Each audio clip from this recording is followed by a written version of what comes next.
Don't know, I'm AY Chao. I'm a diaspora Taiwanese Canadian, and I'm the author of Shanghai Immortal, which is a book about a sasshole, half vampire, half fox spirit chaos agent set in 1930 Shanghai.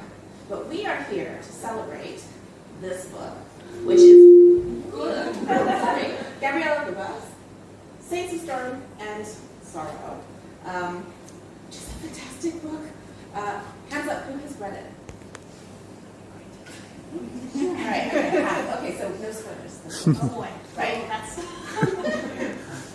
So, I'm here with Gabriella Buba, who is a mixed Filipino tech writer and chemical engineer based in Texas, who likes to keep explosive pyrophoric materials safely contained in pressure vessels or between the covers of her books. She writes adult romantic fantasy for bold, bi, brown women who deserve to see their stories centered. And yes, and boy, do they get centered in this book. Right, I'm going to sit down there because I'm feeling a little weird still. Can you hear me? yes. All right? Yeah. All good? Right. Okay, so I'm going to put you on the spot now. All right. Pitch your book. Tell us about your book in 30 seconds or less. 30 seconds or less. I want time. Oh, good. Filipino Avatar: The Last Airbender, except the Avatar is not a pacifist. Absolutely not. That's excellent. That's a really good pitch. Oh boy. Start there. Let's see. All right, so I love the immersiveness of your story. The world building, I really felt like I was in the islands, which are inspired by the Philippine Islands, right? We've got your critique of colonial powers, really powerful, taking resources to enrich themselves while oppressing the locals, like colonialism. And, you know, it's also about needs and a racial identity. So what I'm curious about is what sparked this story? There's so many layers to it. Like, where did you start?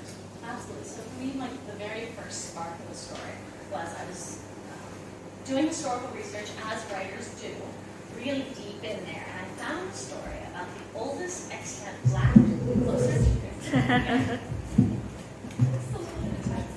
Can you hear us now? Yeah. Ah, there we go. All right. So I found this story about the oldest extant black Madonna in the Philippines. So the black Madonna is what they call a wooden carved statue of the Maiden Mary, for any of the non-Catholics out there.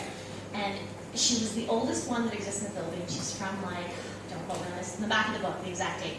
1564, I think, is when the Spaniards found her. And they actually found the natives worshiping this statue of a woman on a beach. And they said, that's Mother Mary. No, I don't care about your pre-existing religion. That's Mother Mary. We're putting her in a church. You can come worship her there. And I was reading this article, like, dissecting the background of this goddess, and they were like, we think it might be an East Asian goddess because of the monolid eyes, or it might be an Anito, which is part of the Tagalog local pre-colonial religion. But we just don't know. We don't know what her name was. We don't know who she is. And I thought, I wonder if she's angry that we forgot her name. And boom, the entire book. Wow. Amazing, yes. Like lightning. Like lightning. I literally wrote the entire book in 31 days, 131,000 words, like the whole story. And I sat back and I was like, wow, what is that mess? Amazing. Oh my God. Really, like, it is like, just speaking through your literate. Right. Okay, so speaking of names, like not knowing her name, what I found is throughout this book, the idea of power of names is threaded throughout the whole story. And also the power of losing a name or having that name erased and the repercussions that come from it. So, you know, can you talk to me about the names that you have in here? There's Lunaran, there's Alar, Lusong, and Mila, and what else is that? Those are the ones that I can think of. Yeah, so a lot of it is the Spaniards are very big on kind of staking their claim. So, like, when the Spaniards, like, gained colonial government, it sent out a book of names. If you were from this area, you picked letters G through S, and there was a set of appropriate names, and every family picked a name off that list. So people in the Philippines, like, if I tell them my grandmother was a De Leon, they know exactly where she's from. She's from whoever I see back. She has to be. Really? So area to area? Area to area, there's a list of, like, this was your section of names from the book. Oh, wow. So, and this concept of taking new baptismal names, that's a big part of Catholic and Filipino culture. So the idea of leaving behind what you had before to take on this new form of identity and this new religious identity is very big. And I kind of wanted to give back my characters like names with frequent power. So a lot of the place names in the book are historical names for areas of the Philippines. So Luzon is based on Luzon, which is just a respelling of an older version. It means to beat rice, because it's splitting the holes in the rice. Is that like a rice growing area? Yes, the Tagalogs are big rice growers, and traders. And then Manila. So Manila, the name of is the capital of the Philippines. Yes, the capital of the Philippines. There's a belief that possibly the name came from where the indigo grows. So I kind of took where the indigo grows a little more with less historical mangling, and we got Manila, and I really like that, which is why Alan ends up being an indigo dyer, because that was such a fun little historical detail to work in, like, yeah, in the Delta where indigo grows and we produce indigo dye. And there's a culture of dyeing and cloth making that was very fascinating that I got way too into. Yeah, no, there's a lot of detail, clothing, and like indigo skirts, and I was like, really visualize it. It was such like an immersive, kind of like immersive movie for myself. Yes, Right? I agree. So we have a lot of coded things that have their mirrors in history, like the Codicils, who are like obviously the Spanish, right? And you've got the cities of the cities. Like, is Manila actually based on Manila in terms of like location? And there's Kalila as well. There were tweaks that I had to make to geography to make the weather systems work. But essentially, Manila is based on Manila. Okay. And Calalan is based on a set of barrier islands to the north of Luzon. Was there a lot of historical research? And like it feels so Yes, authentically. there was so much historical Yeah. research. At some point, I ran out of English translated documents, and I was reading friars' accounts in archaic Spanish. Luckily, I'm in Texas, so there's enough Spanish like reading history there that I could like make my way through that on my hands and knees crying. And I'm like reading about these taboos around unmarried men touching women's hair. I'm like, we're working that into a story. There's a lot of hair touching in this. Yes, it's such an intimate thing, especially with the power tied up in the women's hair. Yeah. And that's actually based on one of the most powerful Babaylan, Estrella Botswana, I think is her name. I got the last name wrong, there's more syllables in there. But she's a very famous Babaylan, and she's known for ending droughts by taking down her hair. And I kind of based all of the different elemental gods plus powers on different legends of different Babaylan and shamans in the Philippines. Okay, so yeah, so your magic system is very elemental. So you know the avatar, that kind of the elemental aspects of it. And what I found when I've seen this, there tends to be a strong focus on nature, on respecting nature, working with nature rather than kind of conquering it. You know what I mean? And there's also a concept of balance, like things that ebb and flow. And what I really liked here, you've got your tide touched, and you have the storm breakers. So how did they come about? Because they kind of are They're paired. matched, yeah, like they're paired. Is that Absolutely. intentional? Yes, so I kind of based the whole elemental and pantheon system on the Tagalog creation story, which is the story of how like the islands came to be here, and it's a story of there's the primordial kite goddess, the goddess of the wind, and she upsets the sea, and the sea starts trying to knock the kite out of the air, and the sky gets upset that the sea is up in its territory, so it chunks down stones to pin the sea down, and those stones become the Philippine archipelago. Oh, wow. So that's kind of how I picked my set of gods. And then that pairing of the interaction between sea and sky became like the driving force between the tide touched and the storm colors in the book. Yeah, no, I really like that. There's this idea of balance and then being out of balance and having to look for that again. And also your hair. Like the hair is, there's a lot of sort of power dynamics and the concept of kind of trying to be conciliatory, what your sacrifices are, how do you get to where you want to go? Like, what is your goal? And how your various characters kind of, they take different routes. Yes. You have some who are like, no, I'm going to beat this, I'm going to just take it. Some who are like, oh, let's, see if we can be diplomatic. And some who are like, oh, this is Absolutely, and I think it really relates to how each character has interfaced with their experience of colonialism. So Alan has always been in a position of power, and he's been kind of insulated and protected. I think when someone describes his mutia, they say only Philip son would dare to be so open and blatant right in their faces. So he has the power to kind of move through spaces with power and respect that the women in the story don't, because the Spanish got to the Philippines and found a very matriarchal society, and they immediately stepped on that. They're like, no, none of that. None of that. You need machismo in your life. Yeah. Toxic masculinity is what you need. We all need that so much. So I think, and the ways the women relate to it also relates to how much societal power and power of family name that they can draw on. I think Lunarin finds herself much more in the position of lying and saying whatever story makes her fit the narrative most. I think being mixed, she kind of lets herself slip between her two cultures and her two states of being, in whichever way benefits her the most with whoever she's facing. Yeah, she's code switching. Yes, she's code switching. To figure out, to survive. Absolutely. Right? Yeah, and you've got two of these, like, did you call them mestizo? Mestizo. Mestizo, so mixed.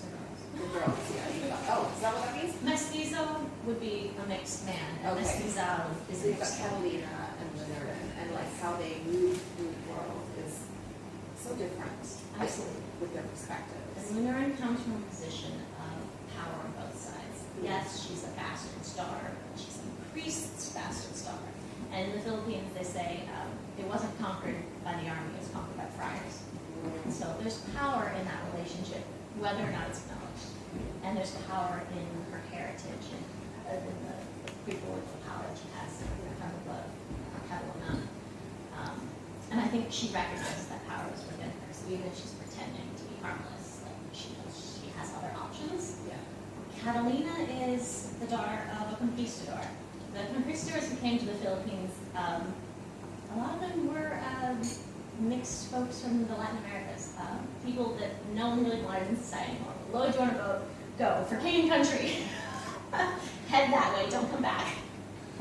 And so She's there. been left behind. He found a woman in the islands, and he was relocated to a different colony with his group of men that went, and he took his woman he was with him, and she wasn't taking the children to who knows what out there, so she left with the church. And so she doesn't have a champion. She has nothing to fall back on. She has to believe that the perfect vision of what the Codicils want to see in a mixed state of woman is going to save her. And she has to believe it so hard, because that's all she's got. Like the way that you explore colonialism in the book is just so layered. You've got obviously the military might, they've got their storm fleets, they have their guns, they've got their boats, and then they have economic might where they basically take what they want. So they're like, oh, we're going to take the wine. Good wine?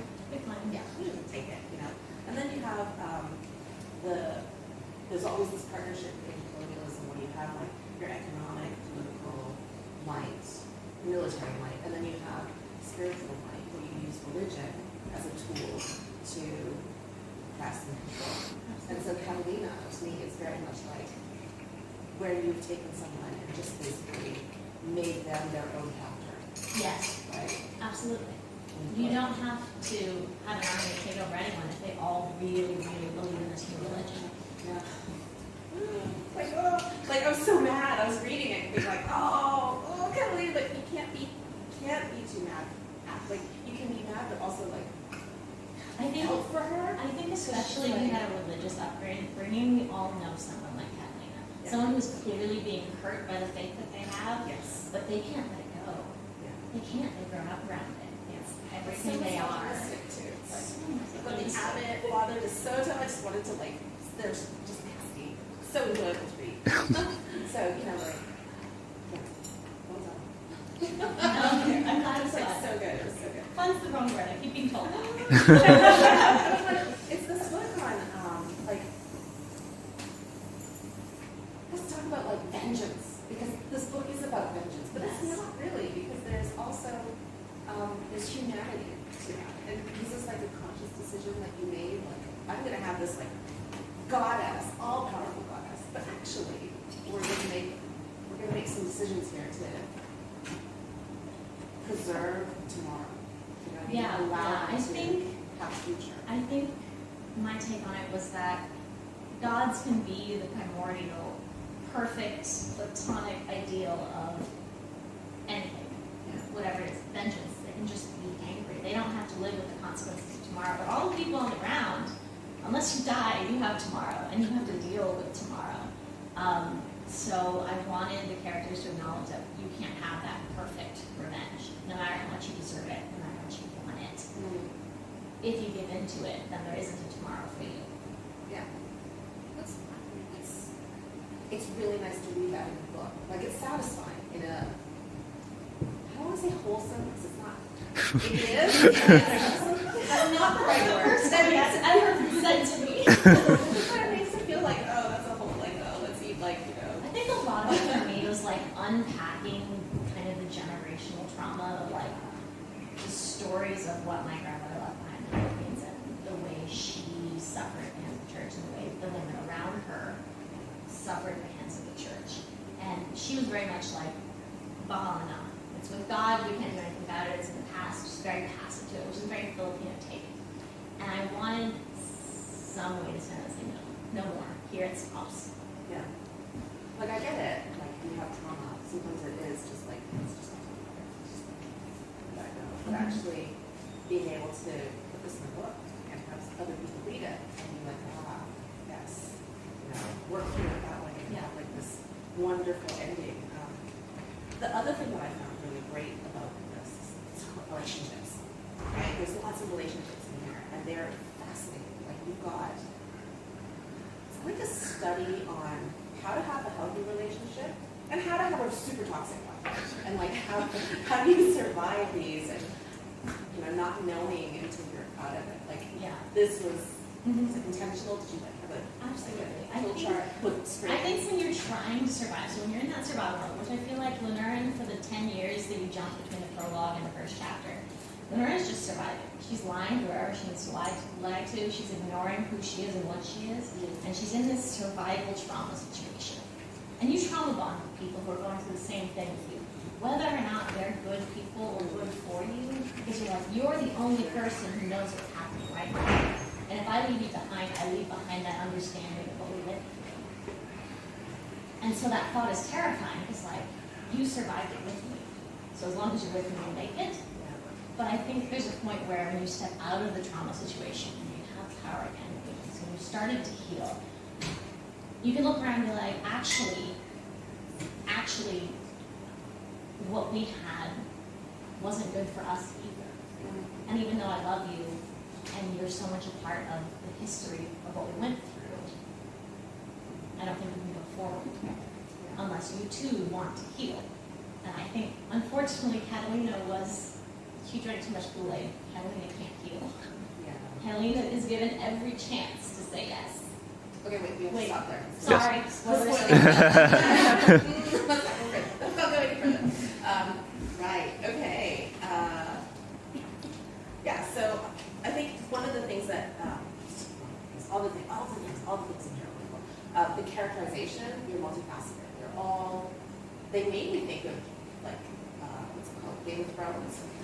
Like, not in the sense that they're, like, mercenary and all, like, you know, so ambitious, but that they're so multifaceted and they contradict themselves, which makes them feel real. Like, you know, where you have, like, this person who's like, no, you know, I'm super devout, but actually I am doing something that I know that my religion considers sinful, but I'm super devout. Like, do you know what I mean? It's like this, it makes them feel so much more like, just jump out on the page. Are all your stories like this? Are all your characters like this? Because you also write short stories. I do. I feel like, I don't know if it was with this book or book characters who are like perfect archetypes. And I feel like everyone is lying to themselves or someone else in some way. And if you can identify that lie, you have like the perfect character fight happening. So I think for a lot of my characters, I identify the lie that they're telling themselves with the lie that they're telling someone else. And the interplay of those two things is very fun to play with in the story.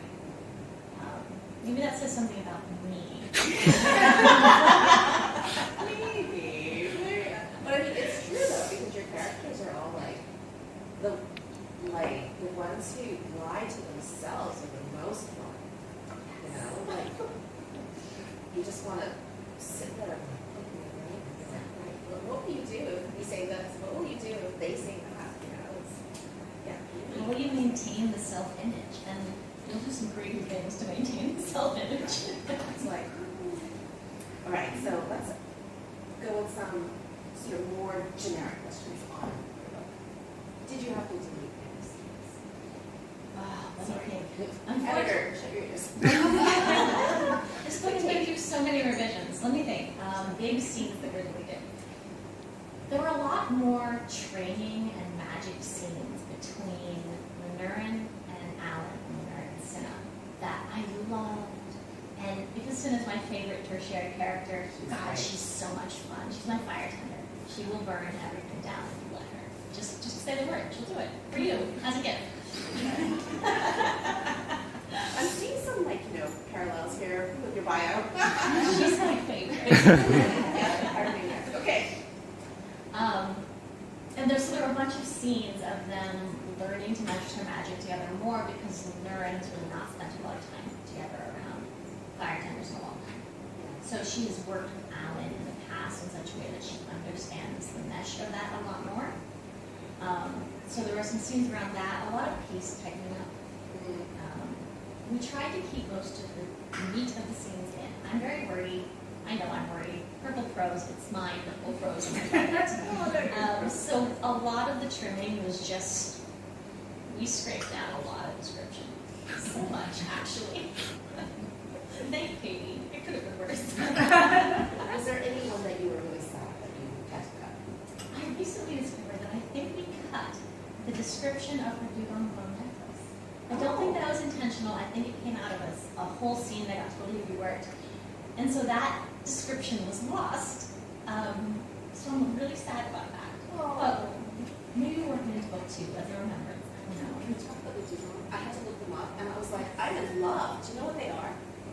They're sea cows. They're manatees, but in the sounds like specifics more. Because manatees are quite round. Yes. Right? They're Yes. quite, they look. They have porpoise tails, Yeah. but they're very manatee shaped. Okay. They're delightful. They're so cute. If you watch videos of baby manatees and dugong, you will fall in love.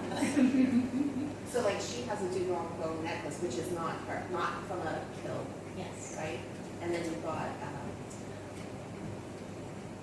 having these animals. What made you put a dugong? Is it like the version of dragon? There's a historical story about sailors finding a dugong, being like, this is a mermaid. We're going to haul it out of the water and bring it for study. And all of the native people were collecting its tears as it cried on land. And this is like a form of magic.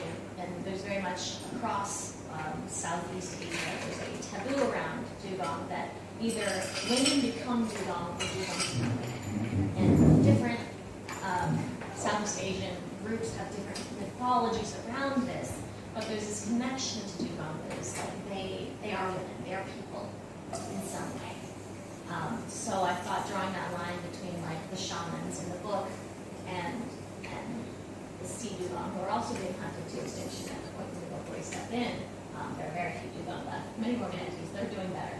Just be very happy about that. Yeah, I looked them up and I was like, oh no, they're They're almost this. Yeah. They're so cute. Okay, so going back to your characters, easiest character, right? Easiest character to Or write. your favorite character. Cinna is my favorite character to write. She's a pirate man. She's fun. So you also blow things up in your job? No, Is that part of it? technically, my job is to keep things from blowing up. However, So my cousin is she was a detonation physicist. oh, that is fun. So she also blew things up to study them so that she could prevent other things from blowing up. Is that the line I should be using? Yes. Okay, next time. Study it. This was a study. This was a pilot. Pilot so that we could Not have it happen. Yes. Right. Sorry. So, see, that was your favorite. What was your easiest? What came to you? Lunar and Kane. Yeah. I had to rework Alan's sections a lot. Part of it, I think, it's a little harder for me to write from a male point of view. I think that's part of it. And Alan is such a good person. Very good. He's such a good boy. He's my goodest boy. He is. And every time I try to write him doing something bad, I'd be like, yeah, that's the easy thing to do. But I'm like, Alan wouldn't do that. I would do the easy thing here. So did you have to make him harder, or because he does a lot of the hard side. He's got a hard shadow. I think his public-facing face is, I have to be who I have to be for the public, for my father, for maintaining the power of balance. But I think inside, that is not who he is, and not who he wants to be. And I think him coming to terms with that is his arc in the book. Yeah. Like the difference between who I have to be the son of Phil Khan, and his intermediary between me and the colonizers, and who I am, who my magic makes me, and what my role of that in the community is. Because both are very communal roles and totally diametrically opposed. Yeah. I mean, like, the whole book is about identity, isn't it? Like, Yes. Lunar and I mean, then we have pronounce her name, Goddess of the Storms. And it's really tough. I'm just going to tell her, like, even her, she's like, I want my identity. Everybody wants their identity, and how they come to it is what's so interesting and exciting. They all take different routes that sometimes you're like, that's not good. It's very fun to watch, but I don't know. That's a way to go about it, certainly. Right. It's like, oh my god. All right, so that was your easiest, hardest character to write. Catalina was hard to write. There have been so many versions of this book, and in one version we ended up happy. We could have been happy. It was a happy version. That you had a happy ending to this. Yes. Oh, interesting. I mean, okay, no, wait, that's a spoiler, but it's It not is. really a spoiler because it is kind of a happy. Like, is it a happy end? It's very like. We almost had a happy polykill. Oh, that But is. then Catalina passed the policies.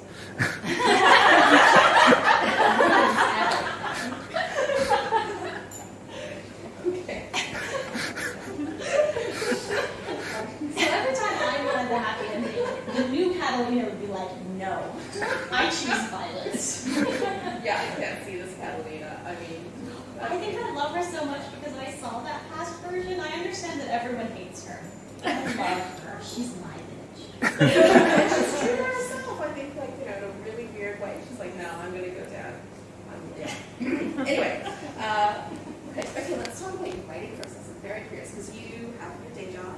So how does writing look like for you? Like, is it a binge? Is it a? It's a binge. It's a binge. I get sparks of inspiration or fear of a deadline, and I'll take 2 weeks off work and just write. Wow.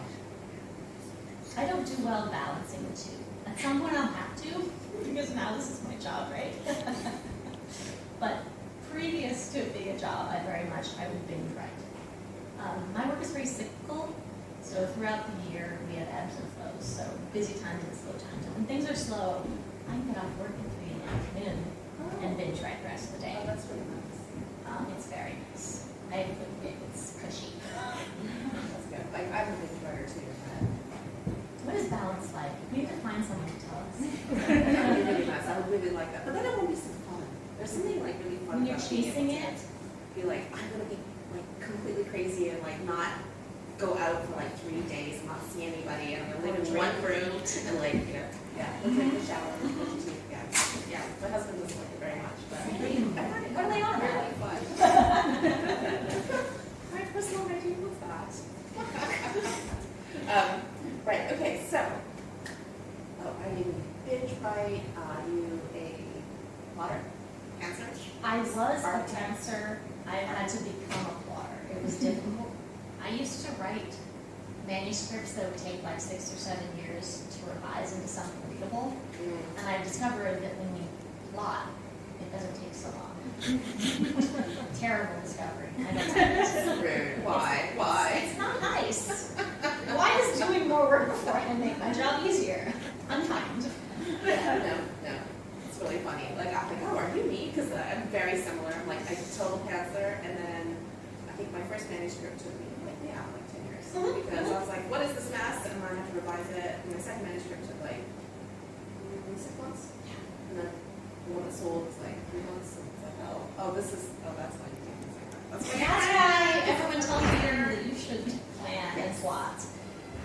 Hate it when they're right.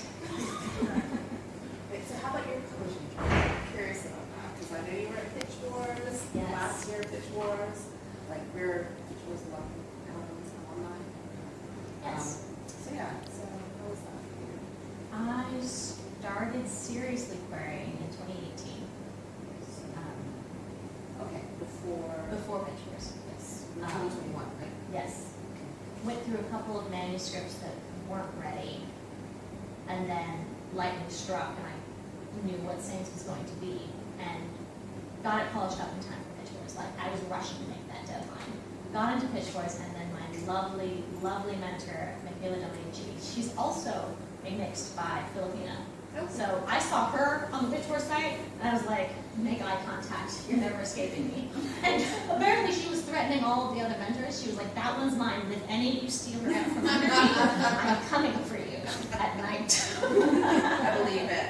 I've heard like their private little spreadsheet. Yeah. Yes. People award over things. It gets bloodthirsty. Yes.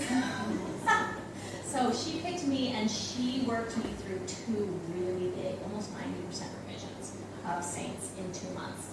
Oh my And it was God. brutal. Yes. Luckily, it was over Christmas, took a ton of time off, almost a month, and just wrote. Oh. And we went to the showcase, it did really well, a ton of requests. They said, Pitch Wars has been canceled. And I didn't hear from anyone for 9 months. It was very painful. I was very close to giving up on this manuscript.